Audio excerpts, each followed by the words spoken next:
Hello everyone, welcome to uranium Guruji. तो आज हम लोग 22 जनवरी से लेकर के 27 जनवरी तक बनने वाले इम्पॉर्टेंट करंट अफेयर को कवर करेंगे।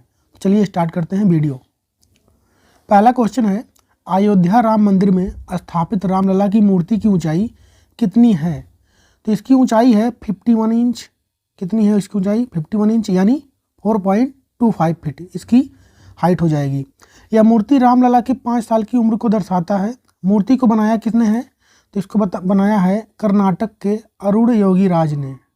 किसने बनाया है? कर्नाटक के अरुण योगी राज ने बनाया है इसको। यहाँ पे क्या होगा? मूर्ति को बनाया गया है शालिग्राम पत्थर से। किससे बनाया गया है? तो शालिग्राम पत्थर कहाँ से लाया गया था इसको? तो नेपाल से इसको लाया गया था। और भी कुछ फैक्ट जानते हैं राम मंदिर के बारे में अगले पेज पे। ऐसा माना जाता है कि बहुत पहले यहाँ पे मंदिर हुआ करता था और 1528 में उस मंदिर को गिराया गया। कब गिराया गया? 1528 में। उसके बाद यहाँ पर एक मस्जिद बनाया गया जिसका नाम था बाबरी मस्जिद, जो कि 1992 में इसका ढांचा जो होता है, इसका ढांचा उसको भी गिराया गया। उसके बाद 2019 में सुप्रीम कोर्ट के 5 जजों की बेंच बैठती है, जिसके चीफ जस्टिस कौन थे? तो उस समय भारत के चीफ जस्टिस थे रंजन गोगोई। कौन थे? रंजन गोगोई यहाँ के चीफ जस्टिस थे। और ये फैसला सुनाते हैं कि यहाँ पर ये जो विवादित जगह था वहाँ पे राम मंदिर बनेगा। और मस्जिद बनाने के लिए इन्होंने अलग से जगह दिया। कहाँ पे? तो अयोध्या में ही धन्नीपुर नाम का जगह है। यहाँ पर 5 एकड़ की जगह सुप्रीम कोर्ट द्वारा इनको दिया गया मस्जिद बनाने के लिए। अब जो राम मंदिर का भूमि पूजन हुआ, भूमि पूजन जो इसका हुआ वो कब हुआ अगर ये पूछ ले तो 5 अगस्त 2020 को इसका भूमि पूजन हुआ था। मंदिर बन गया है। प्राण प्रतिष्ठा वाला प्रोग्राम कब हुआ? तो हाल ही में हुआ है 22 जनवरी 2024 में ये प्राण प्रतिष्ठा वाला प्रोग्राम हुआ है। अगर पूछा जाए मंदिर किस शैली में बना है तो मंदिर बना है नागर शैली में। किस शैली में बना है? तो नागर शैली में मंदिर को बनाया गया है। और अगर ये बात करेंगे इसके वास्तुकार यानी आर्किटेक्ट इसके कौन रहे हैं? तो वो रहे हैं चंद्रकांत सोमपुरा। ऐसा नहीं कि इन्होंने अकेले बनाया है, पर लीड यही कर रहे थे, इसलिए इनका नाम इम्पॉर्टेंट रहेगा। और इसको किस कंपनी ने बनाया है अगर ये पूछ ले तो इसको बनाया है L&T कंपनी ने। लार्सन एंड टुब्रो कंपनी यानी L&T कंपनी ने इसको बनाया है। इस मंदिर की खास बात यह है कि तो इसमें ना तो आयरन का यूज हुआ है ना तो स्टील का ही इसमें यूज हुआ है। ये भी इसकी खास बात है। और इसमें जो पत्थर यूज हुए हैं यानी सैंड स्टोन जो इसमें यूज हुए हैं, इसको हम लोग बलुआ पत्थर ही बोलते हैं। ये कहाँ से लाया गया है? तो ये राजस्थान से लाया गया है। तो ये इतनी इंपॉर्टेंट बातें हो गई हैं राम मंदिर के बारे में, इसको ध्यान रखें। बढ़ते हैं आगे। हाल ही में विदेश मंत्री ने किस भाषा को शास्त्रीय भाषा का दर्जा देने की घोषणा की है? तो वह है पर्शियन भाषा। पर्शियन यानी फारसी भाषा। कौन सी भाषा हो गई? फारसी भाषा हो गई। इसे अब क्लासिकल का दर्जा मिलेगा। और फॉरेन मिनिस्टर ऑफ भारत में इस समय कौन है? तो वो हैं जयशंकर प्रसाद। कौन है? तो वो हैं जयशंकर प्रसाद। क्लासिकल लैंग्वेज से रिलेटेड हम लोग और भी चीज़ें देखते हैं आगे। तो अगर वर्तमान की बात करेंगे तो वर्तमान में कुल 6 लैंग्वेज हैं जिनको हमें क्लासिकल लैंग्वेज का दर्जा मिल चुका है, जिसमें तमिल भारत की पहली भाषा थी जिसको 2004 में शास्त्रीय यानी क्लासिकल लैंग्वेज का दर्जा मिला था। संस्कृत को कब मिला था? 2005 में। कन्नड़ को कब मिला? 2008 में। और 2008 में ही तेलुगु को भी मिला था। मलयालम को कहाँ पे मिला? तो 2013 में। और उड़िया को 2014 में मिला था। तो इसको भी ध्यान रखें। नेक्स्ट है, हाल ही में SSB के नए महानिदेशक कौन बने हैं? तो ये बने हैं दलजीत सिंह चौधरी। हाल ही में किस देश की बीटा बोल्ट कंपनी ने दुनिया की पहली परमाणु बैटरी बनाई है? तो ये बनाया है चाइना की कंपनी ने। खास बात इसका क्या है कि एक बार चार्ज करने पर ये 50 साल तक चल सकता है। कोक बरोक भाषा दिवस कहाँ पर मनाया गया? तो कोक बरोक लैंग्वेज जो है त्रिपुरा में बोला जाता है। तो आंसर क्या हो जाएगा? त्रिपुरा। चांद पर सफल लैंडिंग करने वाला 5वां देश कौन बन गया है? तो ये बन गया है जापान। जापान की बात करेंगे तो इनकी स्पेस एजेंसी का नाम है जाक्सा। और इस मिशन जो इनका एक चंद्र मिशन था उसका नाम क्या है? तो उसका नाम है स्नाइपर। हाल ही में statue of social justice BR Ambedkar की प्रतिमा का अनावरण कहाँ पर किया गया है? तो ये किया गया है आंध्र प्रदेश में। कहाँ पे? आंध्र प्रदेश में। वहाँ पे भी कहाँ पे? तो विजयवाड़ा, वहाँ पे जगह है विजयवाड़ा। इसकी हाइट कितनी है? तो वो है 206 फीट। कितनी है? 206 फीट। हम लोग हाल फिलहाल में कुछ और मूर्तियों के बारे में जानते हैं। तो यहाँ पर तो हाल फिलहाल में जितने भी स्टैचू चर्चे में रहे हैं, करंट अफेयर क्वेश्चन बन सकते हैं, वो सब देखते हैं हम लोग। सबसे पहले नया संसद भवन जो बना है उसका डिजाइन किसने किया था? तो डॉक्टर बिमल पटेल ने किया था। किस कंपनी ने बनाया था इसको? तो टाटा कंपनी ने। तेलंगाना के हैदराबाद में अंबेडकर जी की मूर्ति बनी जिसकी हाइट है 125 फीट। उसके वास्तुकार यानी आर्किटेक्चर कौन थे? तो Ram B Sutar. Statue of Prosperity Kempegowda की मूर्ति है बेंगलोर में। इसकी हाइट कितनी है? 108 फीट। भगवान शिव की मूर्ति बनी राजस्थान के नाथ द्वारा में। कितनी हाइट थी? 112 मीटर। और स्टैचू ऑफ बिलीफ के नाम से इसे जानते हैं। Statue of knowledge BR Ambedkar ji की मूर्ति है, महाराष्ट्र के लातूर में बनाया गया। 70 फीट इसकी ऊंचाई है। स्टैचू ऑफ इक्वलिटी जो कि संत रामानुजाचार्य की मूर्ति है, 216 फुट जिसकी ऊंचाई है। कहाँ पे बना ये? हैदराबाद में बना। हैदराबाद से क्या याद आएगा कि भारत में हैदराबाद को मिलाने के लिए कौन सा ऑपरेशन चला गया? तो ऑपरेशन पोलो। और हैदराबाद किस नदी किनारे स्थित है? तो मूसी नदी किनारे स्थित है, इसको भी ध्यान रखें। उसके बाद है statue of unity, Sardar Patel जी की मूर्ति है, गुजरात के केवड़िया में बना है ये। इसकी ऊंचाई कितनी है? तो 182 मीटर इसकी ऊंचाई है। नई दिल्ली में महात्मा गांधी जी की प्रतिमा अभी हाल ही में बनाई, प्रेसिडेंट ने इसका अनावरण किया। कितनी ऊंचाई है इसकी? तो 12 फीट है। दुनिया की सबसे ऊंची नटराजन की मूर्ति भारत मंडपम नई दिल्ली में G20 समिट में जहाँ पे हुआ था, वहाँ पे इसका उद्घाटन हुआ। ऊंचाई इसकी थी 28 फीट। ठीक है। MP के CM ने ओमकारेश्वर में 108 फीट आदि शंकराचार्य की प्रतिमा का अनावरण किया अभी हाल ही में, जो कि समानता का प्रतीक है, स्टैचू ऑफ वननेस। भारत के बाहर BR अम्बेडकर की अगर बात करेंगे, सबसे ऊंची प्रतिमा कहाँ पर स्थापित हुई? तो अमेरिका के मैरीलैंड में हुआ है। ठीक है, जिसकी ऊंचाई है 19 फीट। स्टैचू ऑफ इक्वलिटी के नाम से जाना जाएगा और इसको भी बनाया है किसने? तो राम बी सुतार ने। तो हम लोगों ने हाल फिलहाल में जितने भी स्टैचू चर्चे में थे उन सब के बारे में देखा। बढ़ते हैं आगे। हाल ही में भारत का पहला India innovation centre for graphene किस राज्य में स्थापित किया गया है? तो ये केरला में हुआ है। केरला की बात आई है तो केरला की कैपिटल क्या है? तिरुवनंतपुरम है। मुख्यमंत्री यहाँ के हैं पिनाराई विजयन और गवर्नर हैं आरिफ मोहम्मद खान। केरला के बारे में हम लोग और भी जानेंगे। केरला को हम लोग मसालों का बाग भी कहते हैं। सबरीमाला टेम्पल आपको केरला में मिलेगा और सबरीमाला टेम्पल में ही कौन सा त्यौहार मनाया जाता है? मकर बिलक्कू फेस्टिवल। मकर बिलक्कू फेस्टिवल जो कि अभी हाल ही में मनाया गया है, यहीं पर मनाया जाता है। यहाँ का क्लासिकल डांस कौन सा है यानी शास्त्रीय नृत्य? तो वो है, एक है मोहिनीअट्टम और एक है कथकली। ध्यान दें, एक होता है कथक, एक होता है कथक। ये कहाँ का होता है? तो ये होता है उत्तर प्रदेश का। कथकली कहाँ का? केरला का। केरला के तट यानी कोस्ट को हम लोग क्या बोलते हैं? तो मालाबार तट के नाम से इसे जानते हैं। अगर यहाँ पर नेशनल पार्क की बात करेंगे तो silent valley national park, Periyar national park और इराविकुलम नेशनल पार्क यहीं पर मिलेंगे आपको। इदुक्की डैम यहीं पे मिलेगा आपको पेरियार रिवर पर। यहाँ पे लोकसभा में 20 सीटें हैं, राज्यसभा में 9 और विधानसभा में 140 सीटें हैं। तो ये कुछ इंपॉर्टेंट बातें होंगी केरला से। हाल ही में दुनिया की दूसरी सबसे मूल्यवान IT ब्रांड कौन बन गई है? तो टाटा की TCS बन गई है। अब पहले नंबर पे कौन है? तो एसेंचर है, ये अमेरिका का है। TCS की बात करेंगे तो फुल फॉर्म इसका हो जाएगा टाटा कंसल्टेंसी सर्विस। इसका फॉर्मेशन हुआ 1968 में। हेडक्वार्टर है इसका मुंबई में और वर्तमान में इसके चेयरमैन हैं नटराजन चंद्रशेखर। पक्के पाग हॉर्निवल फेस्टिवल का आयोजन हाल ही में कहाँ पर हुआ है? तो ये अरुणाचल प्रदेश का है। एक होता है हॉर्निवल फेस्टिवल, तो अगर सिर्फ हॉर्निवल पूछेगा तो आप लोग नागालैंड टिक करेंगे और पक्के पाग हॉर्निवल कहाँ का है? तो अरुणाचल प्रदेश का। और यहाँ पे लिखा भी हुआ है ये बात। ठीक है। और अरुणाचल प्रदेश की अगर बात करेंगे तो कैपिटल इसकी हो जाएगी ईटानगर और यहाँ के मुख्यमंत्री हैं वर्तमान में पेमा खांडू और गवर्नर हैं कंवलिया त्रिविक्रम परनाइक। यहाँ पे अगर दर्रों की बात करेंगे अरुणाचल प्रदेश में तो बुमडिला दर्रा, दीफू, दिहांग, योंगयाप, तो ये पास यानी दर्रे यहाँ पे देखने को मिलेंगे। नेशनल पार्क की बात करेंगे तो Namdapha national park, Mouling national park और पक्के टाइगर रिजर्व यहीं पर मिलेगा। यहाँ पे लोकसभा में 2, राज्यसभा में 1 और विधानसभा में 60 सीटें हैं। 5 वर्षों के लिए IPL का टाइटल स्पॉन्सर कौन बन गया है? तो ये बन गया है टाटा। नेक्स्ट है दुनिया का सबसे ऊंचा राम मंदिर कहाँ पर बनेगा? तो ये ऑस्ट्रेलिया में बनेगा। हाल ही में मुख्यमंत्री महिला उद्यमिता अभियान किसने शुरू किया है? तो असम सरकार ने इसको शुरू किया है। मुख्यमंत्री हैं वहाँ के हेमंत बिश्वा शर्मा, ये कर्मा लिखे बिश्वा शर्मा होगा। कैपिटल यहाँ की है दिसपुर और गवर्नर है यहाँ के गुलाब चंद कटारिया।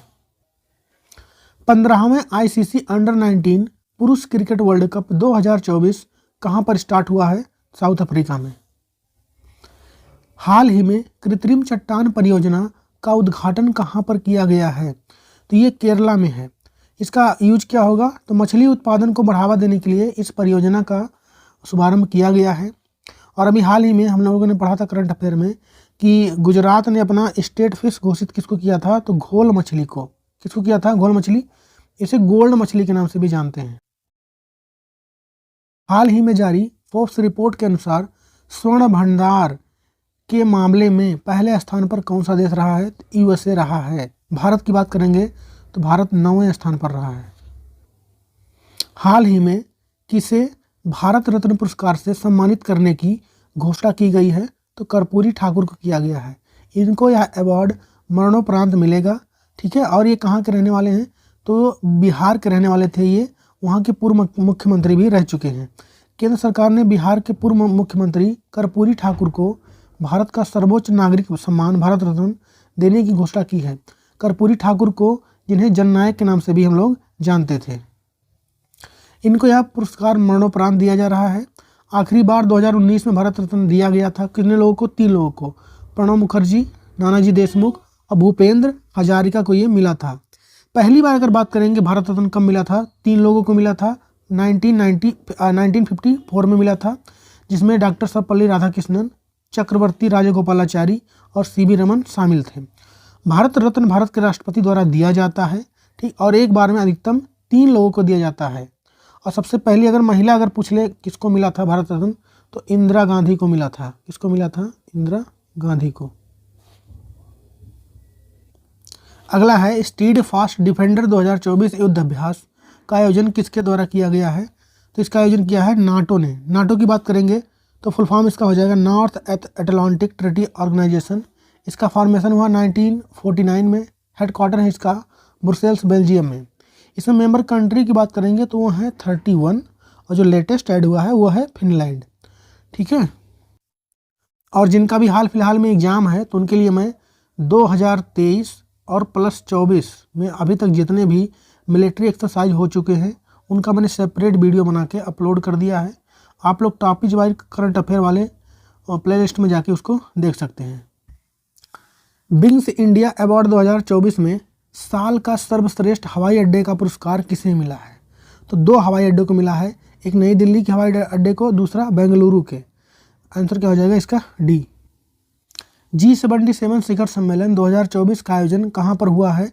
तो युगांडा में इसका आयोजन हुआ है। अगर पूछे कहाँ पे युगांडा में, तो वहाँ पे कंपाला में हुआ है। अगर हम बात करेंगे G77 की, तो ये 134 विकासशील देशों का एक गठबंधन यानी संगठन है जो सदस्यों के सामूहिक आर्थिक हितों को बढ़ावा देने के लिए काम करता है। अगर इसकी बात करेंगे हम, इसका फॉर्मेशन कब हुआ था? तो 1964 में हुआ था। हेडक्वार्टर मिलेगा इसका स्विट्जरलैंड के जिनेवा में।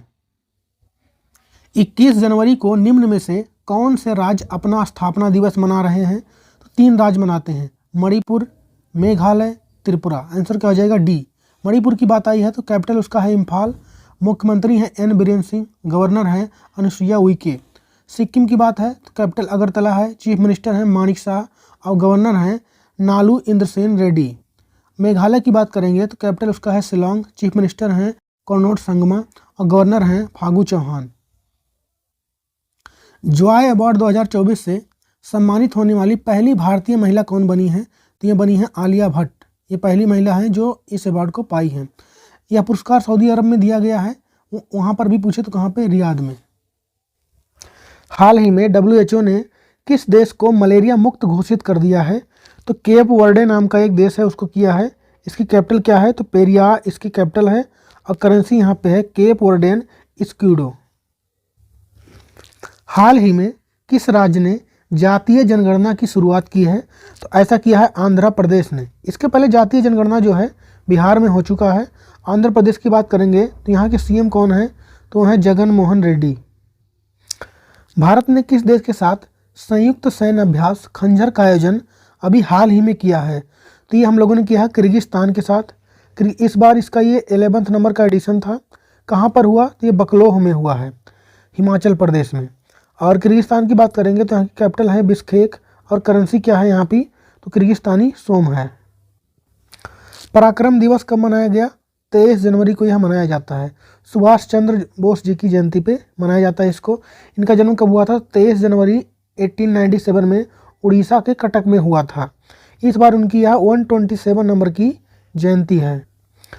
अगर सुभाष चंद्र बोस के प्रमुख नारों की बात करें हम लोग, तो जय हिंद का नारा उन्होंने दिया, तुम मुझे खून दो मैं तुम्हें आज़ादी दूंगा, ये भी उन्होंने दिया, चलो दिल्ली का नारा भी इन्होंने दिया है, और हावड़ा कालका मेल ट्रेन का नाम बदलकर अभी हाल ही में नेताजी एक्सप्रेस रखा गया है, तो इसको भी ध्यान रखें। सुभाष चंद्र बोस आपदा प्रबंधन पुरस्कार 2024 के लिए हाल ही में किसे चुना गया है? तो 60 पैराशूट फील्ड हॉस्पिटल को चुना गया है। मरु महोत्सव 2024 का आयोजन हाल ही में कहाँ पर हुआ है? तो ये है जैसलमेर में होता है ये। इस बार का इसका थीम क्या है? Back to the desert. India Open Badminton 2024 में महिला एकल का खिताब किसने जीत लिया है? तो इसको जीता है चाइना की ताई तुजू इंग ने।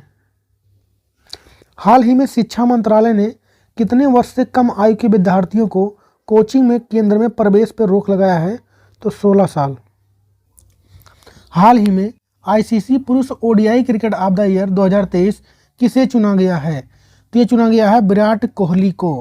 हाल ही में अवार्ड मिले हैं आईसीसी की तरफ से, तो सब देखते हैं हम लोग की तरफ से।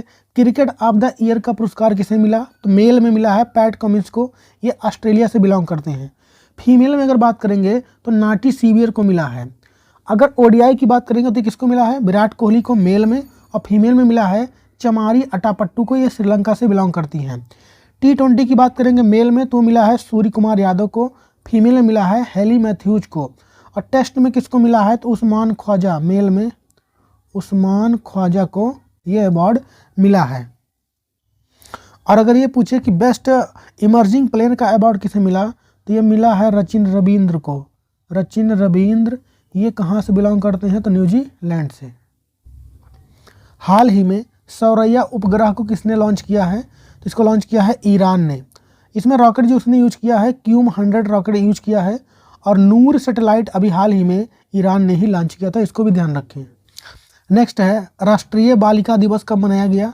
तो 24 जनवरी को ये मनाया गया है। इस बार का इसका थीम क्या रहा है? अस्थायी शांति के लिए सीखना। अंतर्राष्ट्रीय बालिका दिवस की बात करेंगे तो 11 अक्टूबर को मनाया जाता है, और राष्ट्रीय महिला दिवस 13 फरवरी को मनाया जाता है, और अंतर्राष्ट्रीय महिला दिवस 8 मार्च को मनाया जाता है, तो इसको भी ध्यान रखें। हाल ही में डेजर्ट नाइट युद्ध अभ्यास भारत और किन देशों के बीच में आयोजित हुआ है? तो इस बार ये 3 देश मिलकर खेले हैं, भारत, फ्रांस और यूएई। तो आंसर क्या हो जाएगा इसका डी। कहाँ पे इसका आयोजन हुआ था? तो अरब सागर में। कहाँ पे? अरब सागर में। हाल ही में किस भारतीय डॉक्यूमेंट्री फीचर फिल्म को 2024 का ऑस्कर के लिए चुना गया है? तो टू किल ए टाइगर इसको चुना गया है। अगर 2023 ऑस्कर अवार्ड की बात करें तो इसे हम लोग एकेडमी अवार्ड के नाम से भी जानते हैं। किस नंबर का था वो? 95 नंबर का था। अगर इसमें बेस्ट पिक्चर की बात करेंगे तो everything everywhere all at once था। अगर बेस्ट एक्टर की बात करें किसको मिला? तो ब्रेंडन फ्रेजर को मिला। बेस्ट एक्ट्रेस कौन थी? तो मिशेल येहो, एशिया की पहली महिला थी जिनको यह अवार्ड मिला। बेस्ट डायरेक्टर की बात करेंगे तो डेनियल क्वान थे। और बेस्ट सॉन्ग जो कि भारत को मिला, नाटू नाटू सॉन्ग को, किस मूवी का है? ये RRR मूवी का है, और AM किरवानी इस गाने के डायरेक्टर थे। और इस मूवी के डायरेक्टर कौन थे RRR के? तो वो थे SS राजा मौली, इसको भी ध्यान रखें। बेस्ट डॉक्यूमेंट्री में किसको ऑस्कर मिला इस बार? तो ये भी भारत का था, द एलिफेंट विस्पर। इसकी डायरेक्टर कौन थी? तो कृतिका गोंजाल्विस थी। तो ये ऑस्कर से हो गया कुछ बातें, इसको भी ध्यान रखें। हाल ही में किस राज्य ने गृह ज्योति योजना की शुरुआत की है? तो तेलंगाना ने। इसमें होगा क्या? तो जो BPL धारक होते हैं यानी गरीबी रेखा के नीचे वाले होते हैं, उनके पास कार्ड है, उनको 200 यूनिट तक बिजली इसमें फ्री दिया जाएगा। 2023 के लिए पोली उमरीगर पुरस्कार से किसे सम्मानित किया गया है? तो ये किया गया सुमन गिल को। और 2020 से लेकर ही 2020 से ही ये अवार्ड नहीं मिले थे, सब एक साथ दे दिया गया 2024 में। तो हम लोग सबके बारे में देखेंगे। तो पॉली उमरीगर पुरस्कार 2019-20 के लिए मिला मोहम्मद शमी को। 20-21 के लिए मिला है रविचंद्रन अश्विन को, और 21-22 के लिए मिला जसप्रीत बुमराह को, और 22-23 के लिए मिला सुमन गिल को। 2019-20 में सर्वश्रेष्ठ इंटरनेशनल क्रिकेटर महिला में अगर देखेंगे तो दीप्ति शर्मा को मिला यह अवार्ड। 2021-22 के लिए किसको मिला तो स्मृति मंधाना को, और 2022-23 के लिए मिला है दीप्ति शर्मा को फिर से। और इसमें आजीवन उपलब्धि के लिए CK नायडू, ये इंपॉर्टेंट अवार्ड है, CK Naidu trophy Farooq engineer, ये किस किस को मिला है तो ये फारूक इंजीनियर और रवि शास्त्री को कंबाइंडली ये मिला है। उत्तर प्रदेश गौरव पुरस्कार से हाल ही में किसे सम्मानित किया गया, 2 लोग को, एक तो है नवीन तिवारी और दूसरे हैं डॉक्टर रितु करिधाल को मिला है। ये आंसर क्या हो जाएगा डी। प्रधानमंत्री सूर्योदय योजना हाल ही में किसने शुरू किया है तो इसको नरेंद्र मोदी जी ने शुरू किया है। प्राण प्रतिष्ठा प्रोग्राम के तुरंत बाद से ही इस योजना के तहत 1 करोड़ परिवार को छत पर सौर ऊर्जा प्रणाली उपलब्ध कराई जाएगी। 75वें गणतंत्र दिवस समारोह के मुख्य अतिथि कौन हैं तो वह है इमैनुअल मैक्रोन। ये फ्रांस के प्रेसिडेंट हैं इमैनुअल मैक्रोन, यहाँ पे लिखा हुआ है।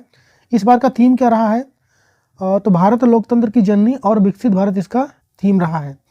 2023 में चीफ गेस्ट कौन थे तो अब्दुल फतेह अल सीसी थे। ये कहाँ के प्रेसिडेंट थे तो इजिप्ट के। रिपब्लिक डे से और कुछ बातें जानते हैं। जैसे पहले रिपब्लिक डे पर 26 जनवरी 1950 को यह मनाया गया था, और उस समय चीफ गेस्ट अगर कौन थे तो इंडोनेशिया के राष्ट्रपति थे सुकर्णो। 26 जनवरी 1930 को पहली बार पूर्ण स्वराज की मांग की गई थी, इसलिए हम लोग 26 जनवरी को गणतंत्र दिवस के रूप में मनाते हैं। गणतंत्र दिवस के दिन हम लोग कर्तव्य पथ पर राष्ट्रपति ध्वजारोहण राष्ट्रपति ध्वजारोहण करते हैं, ये बात ध्यान रखना है। और 15 अगस्त के दिन करते हैं प्रधानमंत्री लाल किले पर ध्वजारोहण, इन बातों को ध्यान रखना है। और ये आज का क्वेश्चन कि मरु महोत्सव अभी हाल ही में कहाँ पर मनाया गया, मैंने ऊपर पढ़ाया भी है, जवाब छाप दीजिए कमेंट में। तो यहाँ पर खत्म होता है आज के वीकली करंट अफेयर का सेशन। वीडियो कैसा लगा है आप लोग कमेंट में बताएंगे। अपने दोस्तों के साथ वीडियो को ज़्यादा से ज़्यादा शेयर करें, लाइक करें, सब्सक्राइब करें, फॉलो करें, सब कुछ कर दें। और जिसको PDF चाहिए और मेरे नीचे जो व्हाट्सअप नंबर दिख रहा है इस पर संपर्क कर सकते हैं, आपको PDF वहाँ पर अवेलेबल हो जाएगा। तो आज के लिए इतना ही, तो मिलेंगे अगले वीडियो में, तब तक के लिए जय हिंद।